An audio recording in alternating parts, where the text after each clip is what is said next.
इसके अलावा अब जो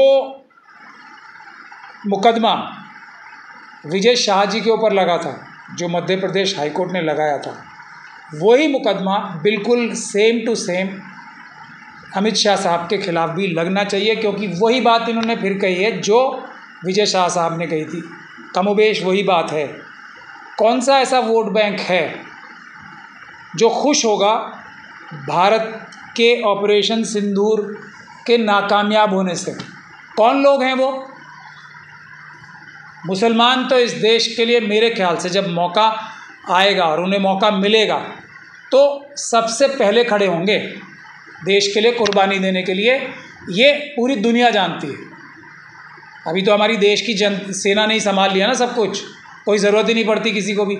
लेकिन अगर कभी ज़रूरत पड़ी तो सबसे आगे मुस्लिम समाज के लोग होंगे। ये पूरी दुनिया जानती है, अमित शाह जी भी जानते हैं।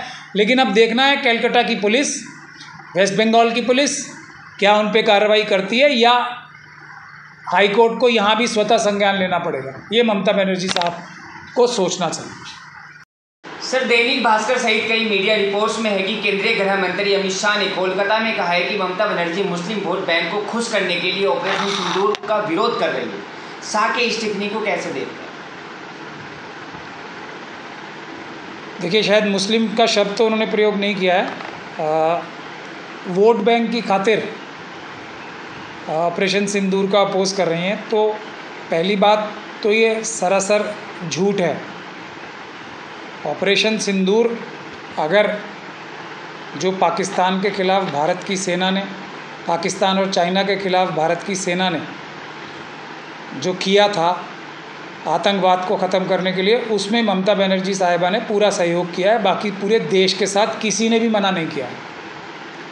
और पूरे देश ने, हालांकि किसी को भी देश में अब तो 90% से ज़्यादा लोगों को नरेंद्र मोदी जी बिल्कुल भी अच्छे नहीं लगते हैं, फिर भी क्योंकि वो प्रधानमंत्री के पद पे थे, पूरे देश ने उनके साथ खड़े होकर सहयोग किया और उसका नतीजा भी पूरे देश ने ही भुगता।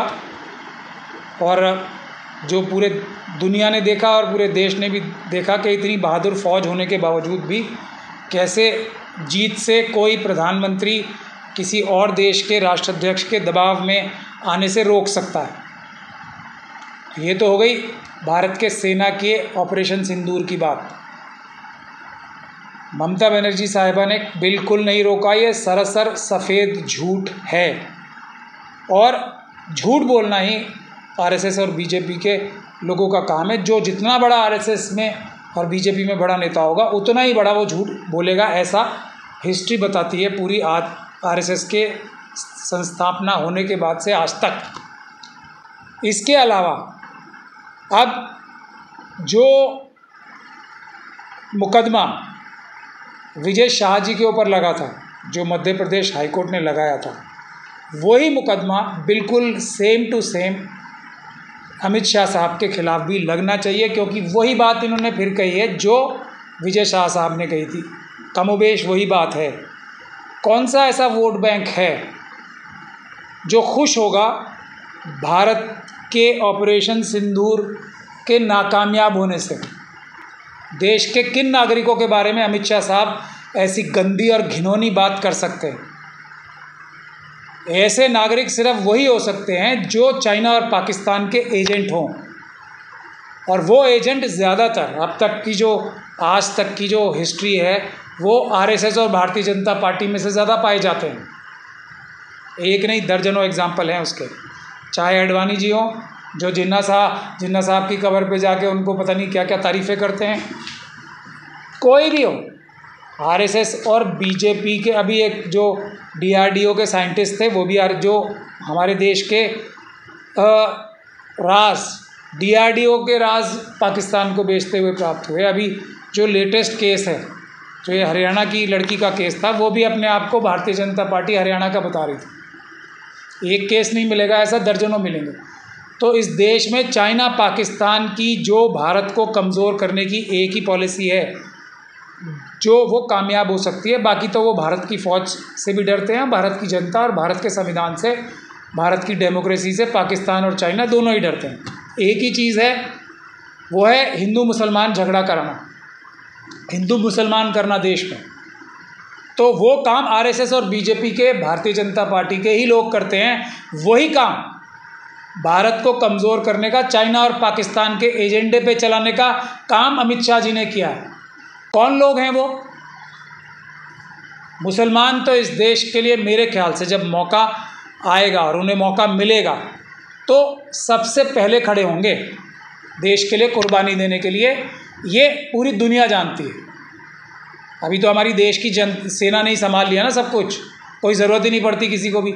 लेकिन अगर कभी ज़रूरत पड़ी तो सबसे आगे मुस्लिम समाज के लोग होंगे। ये पूरी दुनिया जानती है, अमित शाह जी भी जानते हैं।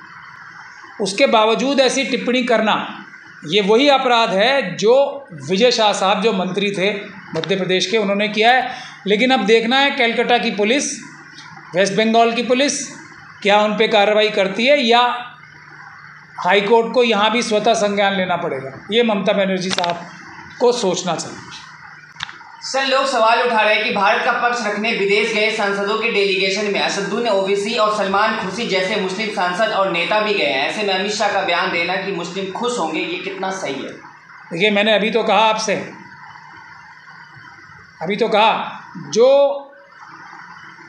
जो मुसलमान अच्छे मुसलमान भी नहीं माने जाते मुस्लिम कम्युनिटी में, वो कौन होते हैं? जो आरएसएस और बीजेपी से ताल्लुकात रखते हैं। तो असदुद्दीन ओवैसी साहब को तो हम सब लोग जानते ही हैं, हम लोग बताते भी रहते हैं और सब लोग मानते भी हैं इस बात को कि वो आरएसएस के साथ ही हैं।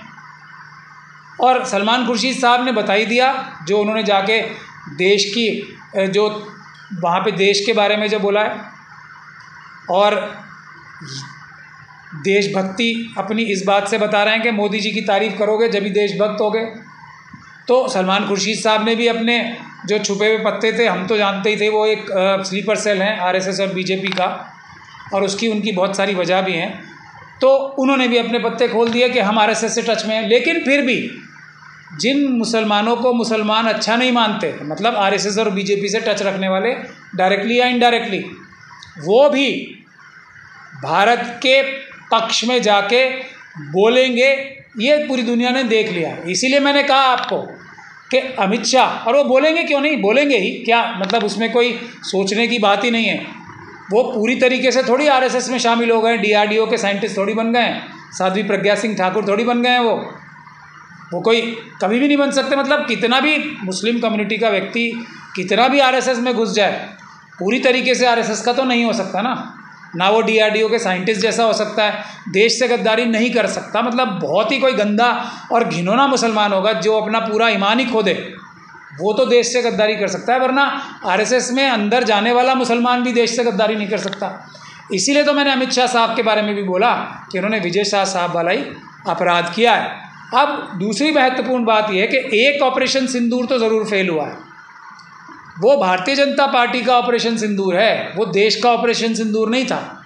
भारतीय जनता पार्टी का जो ऑपरेशन सिंदूर, जो खबरों में आई एक खबर, जैसे ही हमारे देश की महिलाओं को पता लगा, और ममता बनर्जी साहब ने तो सबसे पहले, ममता बनर्जी साहिबा ने वो बेनकाब किया कि कोई भी भारतीय महिला किसी भी पुरुष से सिवाय अपने पति के और सिवाय अपने ससुराल वालों के सिंदूर मतलब ले ही नहीं सकती, और अगर कोई देने की कोशिश करेगा तो उसको जूते से मारेगी। मतलब आरएसएस और बीजेपी के लोगों को जूते से हर एक महिला से पिटने की नौबत आ गई थी। वो वाला जो ऑपरेशन सिंदूर उन्होंने किया था, देश की बहादुर सेना के शौर्य को भुनाने का, उनके जो अंबानी मित्र हैं ना, वो भी तो भुनाने जा रहे थे ना उसे। तो जब देश की जनता को पता लगा तो अंबानी साहब को भी डर लगा कहीं जूते से ना मारे लोग, तो उन्होंने भी वो विड्रॉ कर लिया, नहीं तो वो तो ऑपरेशन सिंदूर नाम ही भुनाने चल दिए थे। उसी तरीके से मोदी जी और अमित शाह जी, जो अंबानी जी के मित्र हैं, वो भी ऑपरेशन सिंदूर का नाम भुनाने की जो चेष्टा सिंदूर बांटने के द्वारा करना चाहते थे, वो भारतीय जनता पार्टी का ऑपरेशन तो ज़रूर फेल हुआ है। और फेल क्या हुआ है, वो बच गए हैं जूते से पिटने से। हर एक कार्यकर्ता उनका पुरुष जूते और चप्पलों से पिटता महिलाओं द्वारा, अगर वो जो ऐसी जुर्रत भी करता था।